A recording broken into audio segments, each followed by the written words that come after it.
అతి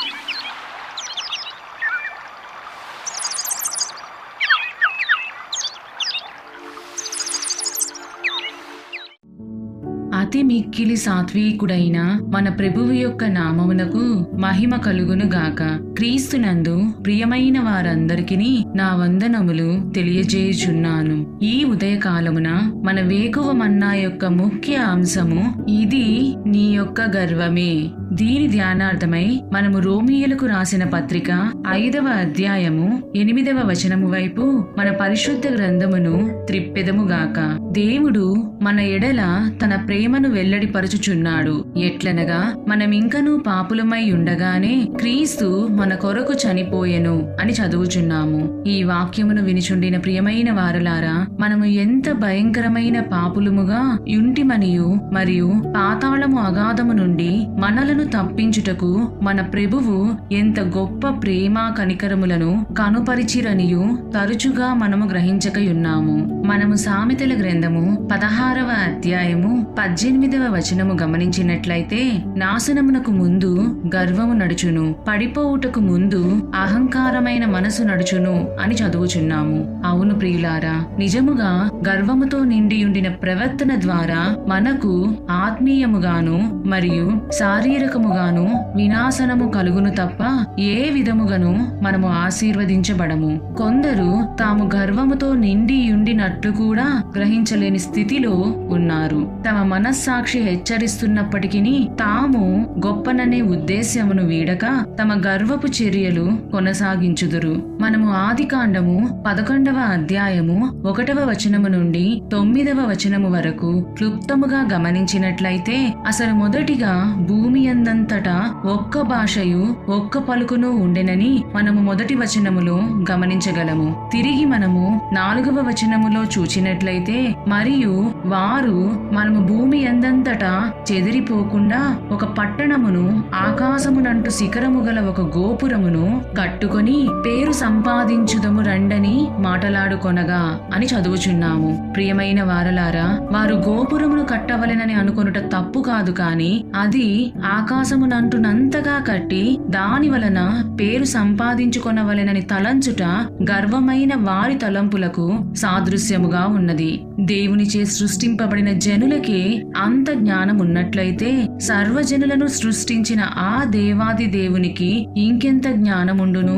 వారి ఆలోచనలు గ్రహించిన యెహోవా వారి భాషను తారుమారు చేసెను. దాని వలన వారు ఆ గోపురమును కట్టలేక దేవునిచే చెదరగొట్టబడెను. అప్పటి నుండి వివిధ భాషలను ఏర్పడెను. అదే బాబేలు గోపురము. ఒకవేళ నీవు కూడా నీవు చేయు కార్యములను బట్టి నీకు పేరు రావలెననియో, అందరూ నిన్ను మెచ్చుకొనవలెననియో, లేదా సంఘములో అందరి ముందు నీకు ఒక గౌరవము దక్కవలెననియో ఆ విధముగా జరగని పక్షములో నీవు ఒకవేళ నీ హృదయములో నొచ్చుకుంటున్నట్లయితే నీలో ఒక గర్వపు ఆత్మ ఉన్నదని గ్రహించుము. ప్రియమైన వారలారా, ఈ గర్వము అనునది మనలోనికి మనకి తెలియకయే ప్రవేశించి మనలను పతనము చేయునటువంటిదినై ఉన్నది. దేవదూతలంతటి వారే తమ అందమును బట్టి గర్వించి పరలోకములో నుండి పడద్రోయబడి లూసిఫరుగా మారెను. మనము ఎస్తేరు గ్రంథమునందు వస్తీ యొక్క జీవితమును గమనించినట్లయితే ఆమె చాలా గర్వముతో నిండిన స్త్రీగా చూడగలము. మనము ఎస్తేరు గ్రంథము 1వ అధ్యాయము 9వ వచనమును గమనించినట్లయితే, రాణి అయిన వస్తీ కూడా రాజైన అహష్వేరోషు కోటలో స్త్రీలకు ఒక విందు చేయించెను అని చదువుచున్నాము. అనగా రాజు విందు చేయించగా లేనిది నేనును విందు చేయించడములో తప్పేముంది అనుకునే స్వభావము రాణి అయిన వస్తీది. అది మాత్రమే కాక రాజు పిలిచిన వెంటనే రాణిగా ఉన్న నేను ఎందుకు వెళ్ళాలి అనుకొని వెళ్ళుటకు ఒప్పుకొనలేదు.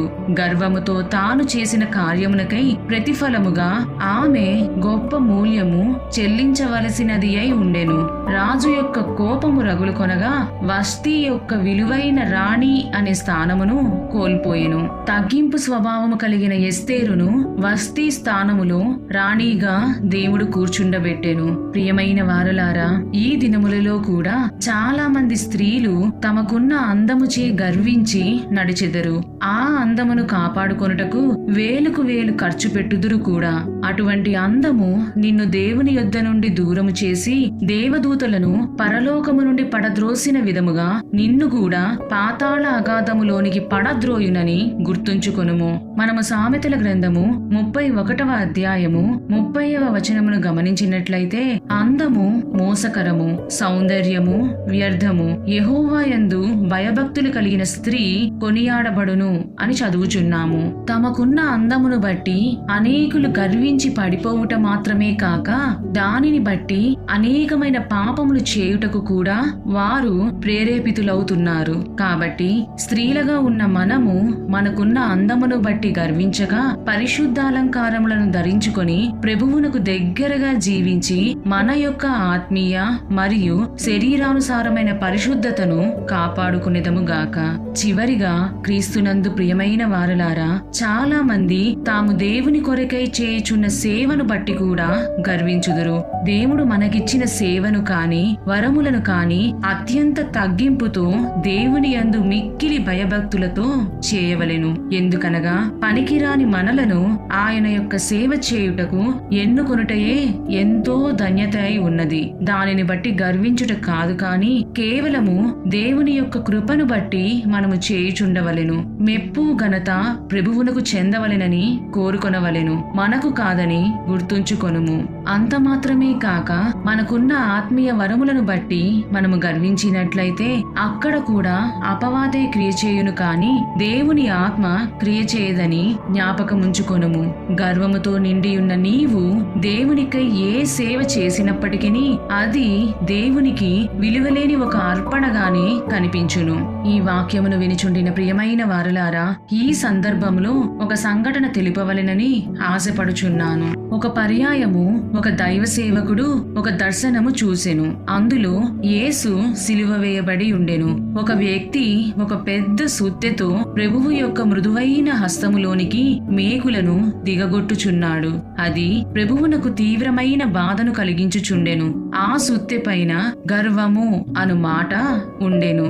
ఆ దుష్ట మనుష్యుడు తన సుత్తెతో కఠినముగా కొట్టుచుండగా యేసు, నా బిడ్డ, ఇంకనూ నేను నిన్ను ప్రేమించుచున్నానని నమ్రతగా అతనితో చెప్పెను. అయితే ఆ మనుష్యుడు చెవిటివాని వలె తన సుత్తెతో మానక కొట్టుచూనే ఉండెను. ప్రతిసారి అనగా మేకును దిగగొట్టుటకు సుత్తెను క్రిందకి తెచ్చినప్పుడు సిలువ కంపించుచు ప్రభువునకు తీవ్రమైన బాధను వేదనను కలిగించుచుండెను. అయితే యేసు మృదువుగా, నా కుమారుడా, నేను ఇంకనూ నిన్ను ప్రేమించుచున్నాను అని మానక చెప్పుచునే ఉండెను. ఆ మనుష్యుడు ఎంత భయంకరమైన దుష్ట పాపి అయి ఉండును అని ఆ దైవజనుడు తలంచెను. అతడు కొంచెం శ్రద్ధగా గమనించి చూచినప్పుడు ఆ దుష్ట మనుష్యుడు మరెవరో కాదు, అతనే అనియు యేసును సిలువ వేయుచుండిన గర్వమను ఆ సుత్తె అతని యొక్క ఆత్మే అనియు తెలుసుకొని నిర్ఘాంతపోయెను. ఆ దర్శనము స్పష్టముగా అతని పాపపు మరియు గర్వపు జీవితమును ఒప్పింపజేసి అతనిని గొప్ప మారు మనసునకు నడిపించి అతని జీవితములో గొప్ప పరివర్తనను కలిగించెను. ప్రియమైన దేవుని బిడ్డ, ఒకవేళ నీవు కూడా యేసును నీ యొక్క గర్వమను సుత్తెతో మేకులు కొట్టుచు నేను దేవుని ప్రేమించి ఆయనను ఆరాధించుచు ఒక అమూల్యమైన దేవుని బిడ్డను అని నీవనుకొనుచున్నావేమో. నీ హృదయాంతరంగమందున్న నీ గర్వమును చూచుటకు దేవుడు నీ మనోనేత్రములు తెరుచునుగాక.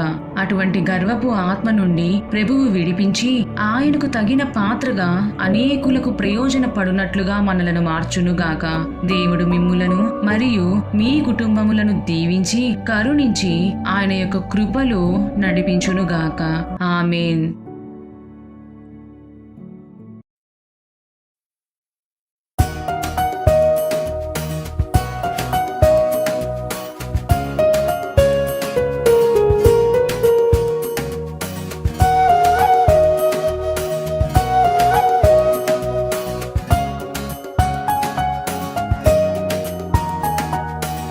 నీటి బుడగ వంటి మానవ జీవితం నిత్యము నిలువని పువ్వలే రాలును.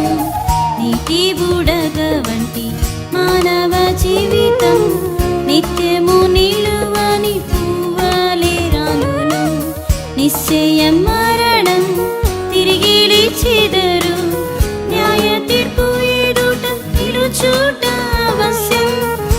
జయ మరణం తిరిగి లేచెదరు, న్యాయ తీర్పు ఎదుట నిలుచుట అవశ్యం.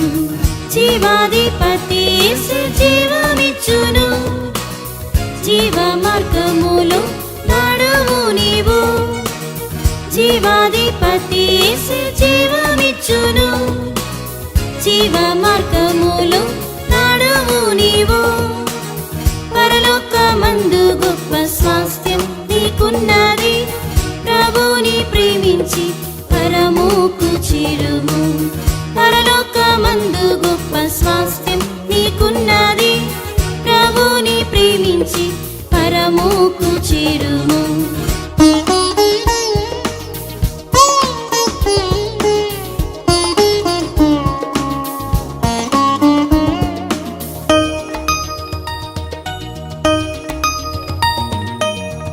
ఇహలో ప్రతివాడు జరిగించు క్రియలు, మంచివైనను సరి చెడ్డవైనా గాని. ఇహలో ప్రతివాడు జరిగించు క్రియలు, మంచివైనను సరి చెడ్డవైనా గాని. తగిన ప్రతిఫలం పొందునట్లుగాను క్రీస్తు న్యాయాసనం ముందు నిలువవలె. తగిన ప్రతిఫలం పొందునట్లుగాను క్రీస్తు న్యాయాసనం ముందు నిలువవలెం. జీవాధిపతి యేసు జీవమిచ్చును, జీవ మార్గములో నడువు నీవు. జీవాధిపతి యేసు జీవమిచ్చును, జీవ మార్గములో నడువు నీవు.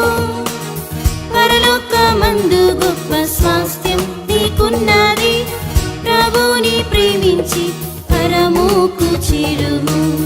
పరలోకమందు గొప్ప స్వాస్థ్యం నీకున్నది, ప్రభుని ప్రేమించి పరముకు చేరుము.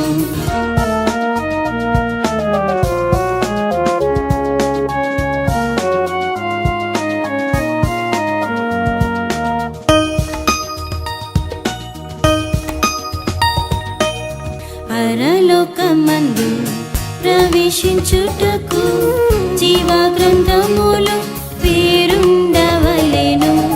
పరలోకమందు ప్రవేశించుటకు జీవ గ్రంథములో పేరుండవలెను. దేవుని విశ్వసించి రక్షణ పొందుము, నీటి ఆత్మ ద్వారా జన్మించవలెను. దేవుని విశ్వసించి రక్షణ పొందుము, నీటి ఆత్మ ద్వారా జన్మించవలెను. జీవాధిపతి యేసు జీవమిచ్చును, జీవ మార్గములో నడువు నీవు. జీవాధిపతి యేసు జీవమిచ్చును, జీవ మార్గములో నడువు నీవు. పరలోకమందు గొప్ప స్వాస్థ్యం నీకున్నది, ప్రభుని ప్రేమించి పరముకు చేరుము. పరలోకమందు గొప్ప స్వాస్థ్యం నీకున్నది, ప్రభుని ప్రేమించి పరముకు చేరుము.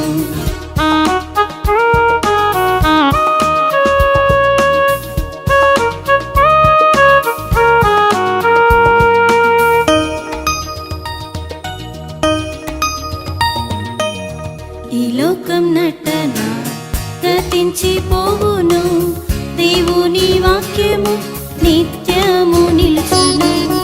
ఈ లోకం నటన గతించిపోవును, దేవుని వాక్యము నిత్యము నిలుచును. అపోస్తుల బోధలో నిలిచియుండుము, దేవుని చిత్తమును చేయుము ఇప్పుడే. అపోస్తుల బోధలో నిలిచియుండుము, దేవుని చిత్తమును చేయుము ఇప్పుడే.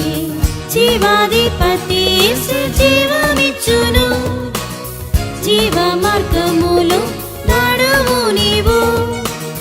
జీవాధిపతి యేసు జీవమిచ్చును, జీవ మార్గములో నడువు నీవు. పరలోకమందు గొప్ప స్వాస్థ్యం నీకున్నది, ప్రేమించి పరముకు చేరుము. పరలోకమందు గొప్ప స్వాస్థ్యం నీకున్నది, ప్రభుని ప్రేమించి పరముకు చేరుము.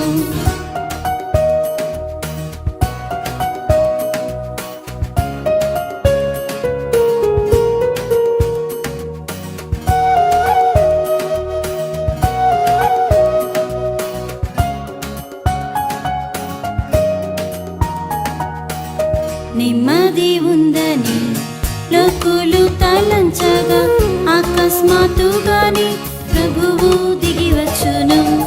నెమ్మది ఉందని లోకులు తలంచగా అకస్మాత్తుగాని ప్రభువు దిగివచ్చును. గొర్రె పిల్ల జీవ గ్రంథంలో పేరుండిన నూతన యెరూషలేములో ప్రవేశించెదవు. గొర్రె పిల్ల జీవ గ్రంథంలో పేరుండిన నూతన యెరూషలేములో ప్రవేశించెదవు. జీవాధిపతి యేసు జీవమిచ్చును, జీవ మార్గములో నడువు నీవు.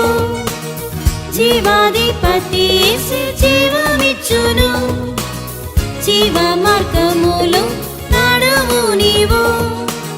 పరలోకమందు గొప్ప స్వాస్థ్యం నీకున్నది, ప్రభుని ప్రేమించి పరముకు చేరుము.